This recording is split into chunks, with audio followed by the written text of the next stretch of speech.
County Fairgrounds and CoolKay here. Do I have Star Child of Stilt Circus on the line with me?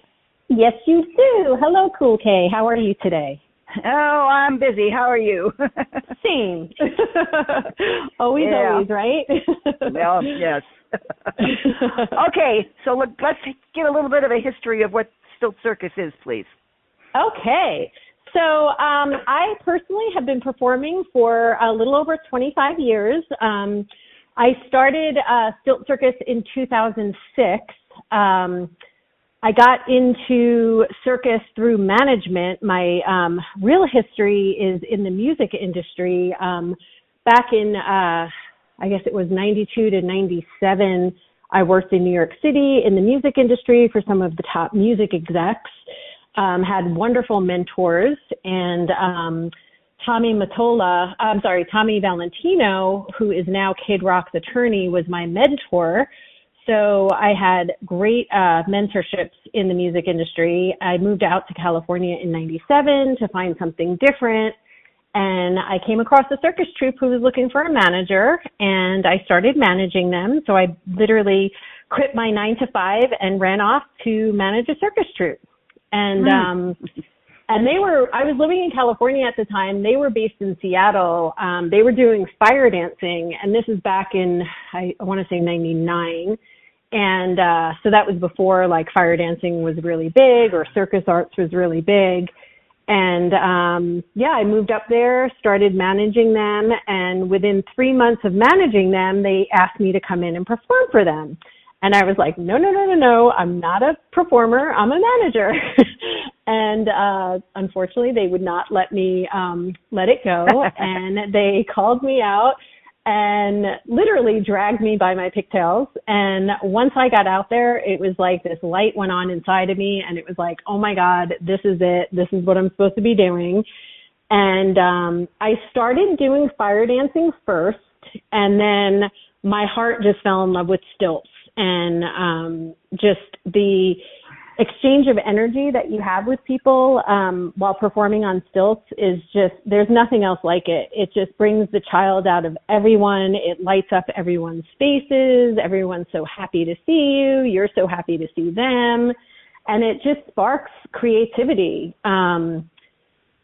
So back in the day when I first started, I literally would just, practice on stilts. I took my first steps on stilts at Burning Man in 1999, and I fell in love with it so much. I went back up to Seattle. I was up there at the time managing them, and I made my first pair of stilts. And then when I'd go back down to California, I just rehearsed in the park, and people would want to hire, be like, oh, I want to hire you for my birthday party. And I'd be like, look down and be like, I don't have anything on, but still, I've got to figure this out. So I would go to thrift stores and pick up, old wedding dresses and prom dresses and kind of break them apart and piece together costuming. And now 25 years later, I have over 300 costumes, and we have multiple performers all over the country. And this year, I think we have 16 fairs confirmed already this year. So it's been a journey. Yeah, you guys scare me. I hope in a good way. Well, County Fairgrounds has been around since 1998, and as you can imagine, I've interviewed a lot of people, and I have interviewed stilt walkers, and I've watched you guys learn how to walk on stilts and everything, and it just kind of scared me. Yes, it can be. It definitely can be. Back in the day, I was doing a lot more risque stuff, spinning fire and doing flips and backbends and acrobats and all of that. In my, I want to say elder years, because I've been doing it for a while, I've kind of pulled back from that. But still working. Right now, we have an amazing younger generation, next generation of performers that we've been working with. And I could not be happier with this group of performers that I'm working with right now. We had auditions in LA and Florida 2 years ago, and we have a very rigorous, I want to say, audition process. So aside from the auditions, then they have an interview with me, then they train on stilts and on makeup, and then they do on-site training. So we have like a 5-step training process before we have anyone go out and perform with us at the fairs, because I've just heard horror stories with companies, getting really big really quick and not having good experiences with the talent that they bring in.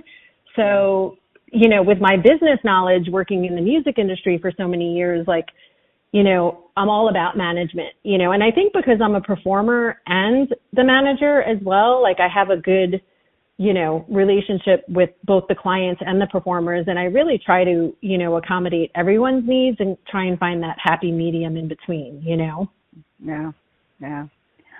You've got some beautiful costumes. So do you design costumes? I do. I design them. I make them. As a matter of fact, I'm sitting here working on new costumes right now as we speak. Oh, that's cool. Yeah, we have another fair coming up. We actually have two fairs, one in California and one in Florida at the end of this month. So I've got one suitcase out, shipping out more costumes out there, and then I'm working on new costumes for our fairs here in Florida. Okay. All right, so you must have a few people working for you that also help do the booking, I would imagine.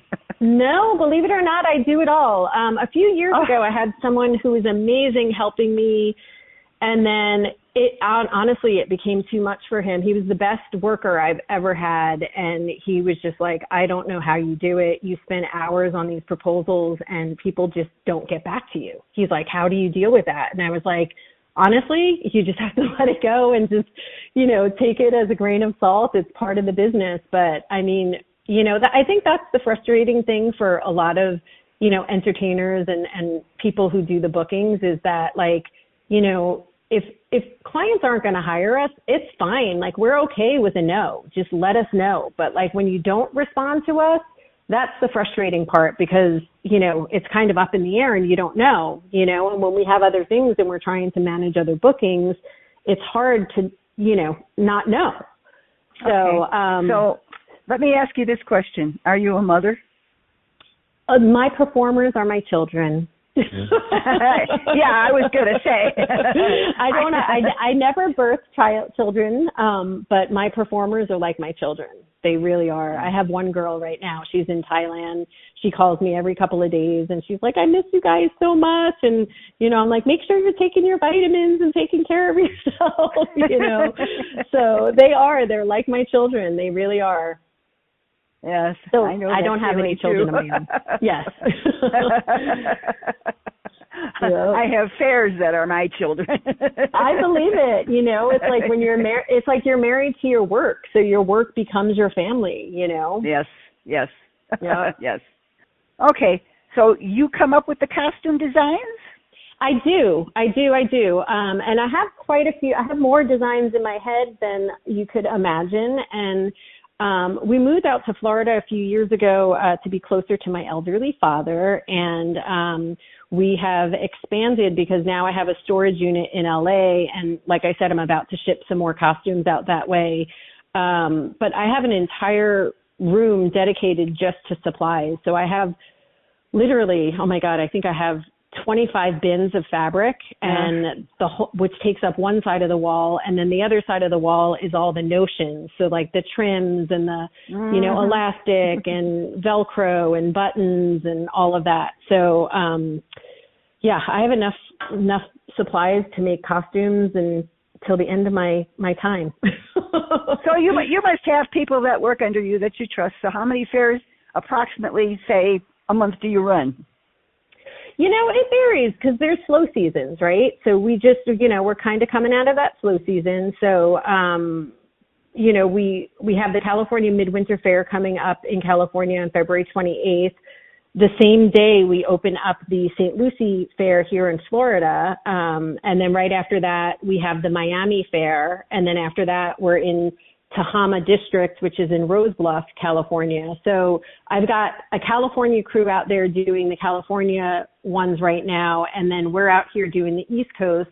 Come June, my partner Richard and I, we both drive cross country. We leave Florida the end of June, and we start up in Mammoth, California at the Village at Mammoth Lakes, and we've got performers at the Marin County Fair, and then the Stanislaus County Fair, and then we all meet up at the California State Fair, and that's where I bring, the bulk of the remaining costumes, because because we're known for costumes in the industry, we offer a different costume look every day of the fair. So, wow. the California State Fair is 17, it's 17 days. So yes.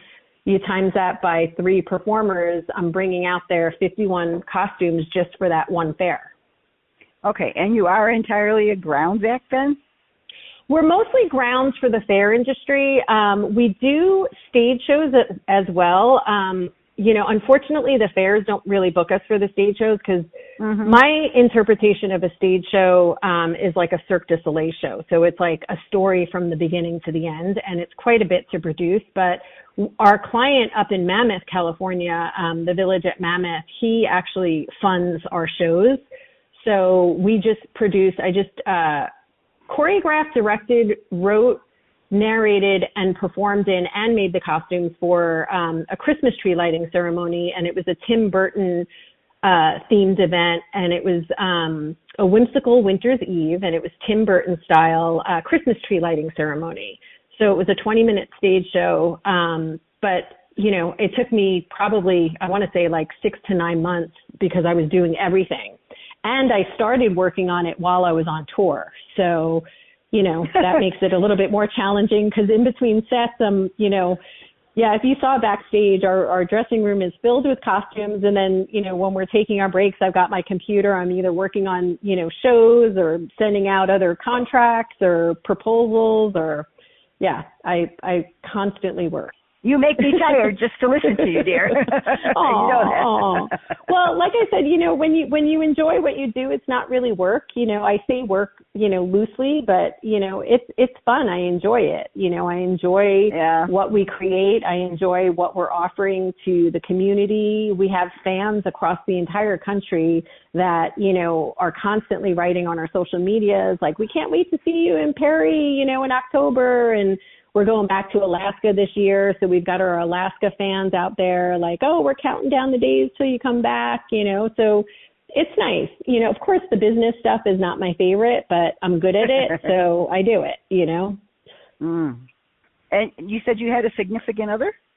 Yes, my partner, Richard, we've been together for a little over 15 years, and he was not a stilter or a performer or anything to do with circus when we first started dating. And I did tell him that if he wanted to be with me, he needed to, step up to the plate and get on stilts himself. And I didn't mean that if he wanted to date me, if he wanted to be with me, because at that point I was traveling quite a bit. When we first started dating, I had to run off to Japan for a month and a half for a contract out there. So, I was more or less saying, like, if you want to spend time with me, do this with me and we could travel together, and we do. So him and I are the two that actually drive cross country. So we drive from fair to fair, where my other performers, unless it's local in their state, I usually fly them out to their events. Okay. All right. Yeah. So how long does one of the costumes that you make, does it usually last? I'm curious. I have to say, they last pretty long. I do repairs here and there. Like when we were in California in November, my head girl out there, Kitty, she sent me back with a bunch of costume fixes. So she sent me back. I fixed a few things. There were some shawl pieces that, I was like, this needs replacement. So let me just replace it. So I just replaced it. But for the most part, they last. A lot of it depends on the materials. The ones I just replaced, that was like a satin material, so it's more fray, like there was more chance of it fraying, where a lot of our costumes are upholstery fabric, and that fabric will last forever, like it's made to last. So for the most part, I haven't really had to replace. I'm constantly updating. So, each season I like to break out some new costumes. So some of the older costumes might not be seen for a while, and I'll be like, oh, you know what, let's take these out. Or we'll have fans that'll, request like, oh, when are you going to bring the Alice in Wonderland costumes back out? Or when are you going to bring these back out? So, last year we got requested to bring our mariachi costumes out to the California State Fair. So we made sure we brought them on tour. So, and then some fairs have themes. Like this year, the Georgia National Fair, they're having like a Margaritaville type theme. So they want us to do like Jimmy Buffett style costumes. So we'll have those next season. So, if fairs have requests and, I have time to do it, then we do it. I've noticed that some of your performers do really nice makeup. How did that get started? Yeah, so I train them in the makeup. That's one of the training steps. Some of the performers, I do have to say, have already the talent and know how to do it. So that's great and helpful. But there's some other performers that don't. So I do a FaceTime with them if I can get multiple performers at the same time. And then I give them the basics. So we have two different styles of makeup that we do. And every single costume that I have has a specific look to it. So every costume has a different makeup look. So, for example, my flower and my butterfly costumes, those have a white grease base, and then there's animation on top of it, which includes blending and lines and blending and stuff. So I'll sit and I'll teach them the basics of how to apply the white base and how to do that. Whereas the rest of the costumes, we usually do like a powder base and then color animations on top of that. So if they have the experience, then I just send them, the style or the look for that specific costume. And for the first couple of times, I say, okay, go with this look exactly. And then if you want to alter it and change it a little bit, that's fine. And then, the other people who have no knowledge with it, then I just do the FaceTime and I teach them, the step-by-step. We have an account at a big makeup company in Los Angeles, so I send them out there, and then they get a 20% discount through Stilt Circus, and I tell them exactly what to buy and what brand and all of that. One of the things, and this is going to be silly, but as a woman and as a person who's done a lot of sewing and knitting and crochet through her whole life, one of the things I've always wondered about some of these costumes, are they washable? Yeah, so my dry cleaning bill is astronomical. A lot of our money goes to dry cleaning and shipping, believe it or not. Okay. But it depends. It depends on the costume. So, and again, this is another step to add to my workload, which when I get off the phone with you, I'm sending out new costumes, so I have to make new sheets. But when I send out the costumes, they get a costume sheet that basically has a photo of the costume, all the items that are in the costume, because some costumes have, wrist cuffs, neck pieces, hair ties, a hat, ties to the bottom of the stilt. So I list all the items that are in it, and then on the right side, I list what items get washed and what items go to the dry cleaner. And then we're very specific with dry cleaners even, because a lot of dry cleaners won't even touch our costumes because there's no, it's only like my handmade labels. They're not like care labels. So I've got a dry cleaner in LA and in Florida now that we work with, and we just try to make sure that, we bring it there. Or like when we're at the California State Fair, there's a dry cleaner in Sacramento that we use. I try to use, green friendly, cleaners because, some people's skin are sensitive to chemicals and stuff. So, yeah, there's a whole system to everything. And how much longer do you plan on doing this? I'm curious. As long as my body allows me. I will have to say, I know Rich and I are both the same age. We're, both in our mid-50s, and, we're going to go as long as we can because, we do the peg stilt, so we're not on the drywall stilts, which makes it a little bit more riskier. But we both love it so much. So as long as our bodies, will allow us to do it, we'll continue on. But I have had in my mindset that, I'm ready for the next generation. And I've been saying that for a few years. So so in 2 years ago, we had these auditions. And like I said, I couldn't be happier with this next generation of performers. They're enthusiastic. They're eager. Some of them have been following Stilt Circus for years, and it's been their dream to work with us. So, that's an honor, too, to get, they call us the OG, the originals, Okay. Yeah. Well, I've enjoyed the interview, and you and I have a lot in common. Like I said, I've been at this since 1998. And wow. It's a job. It is. Okay. I will get this up, and we'll get it posted. And I guess all the contact information for you is on your website? Yes, and I sent you a digital card that has links to our social media as well. But if you need anything else, just let me know. Okay. All right.